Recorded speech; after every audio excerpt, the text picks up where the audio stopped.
कोणताही चेंडू खाली राहू शकतो आणि कोणताही चेंडू जास्त उसळी घेऊ शकतो. यावेळेला चेंडूने उसळीच घेतली नाही, त्याचमुळे बॅटवर आला बॉल आणि त्याला मात्र पाठवलं over the deep square leg. High and handsome, going going gone, maximum it is षटकार.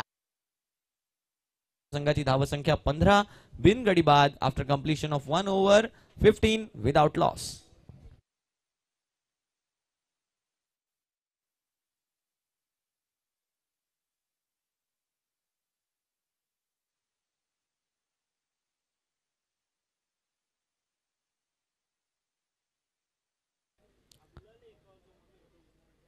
लेफ्ट आर्म गोलंदाज आहे, त्यांनी यावेळेला मात्र रडार मध्ये आला चेंडू आणि त्याला डिस्पॅच केलं जात आहे over the deep square leg, flat, षटकार. 6 धावांचा फटका. मॅक्सिमम यावेळेला खेळला गेलाय आणि या मॅक्सिमम मुळे आता धावसंख्या जर आपण पाहिली तर धावसंख्या आता येऊन पोहोचली आहे 40 या आकड्यावरती.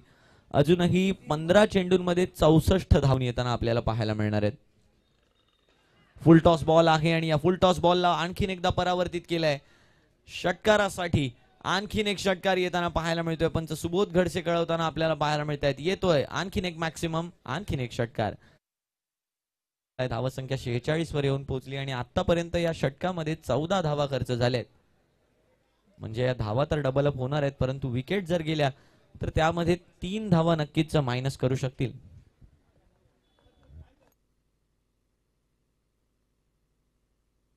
बॉल स्विंग होणार आहे कारण सीम आहे त्याला आणि शाईन वाला बॉल आहे. यावेळेला हेलिकॉप्टर पाहायला मिळालाय आणि काय सुंदर हेलिकॉप्टर आहे.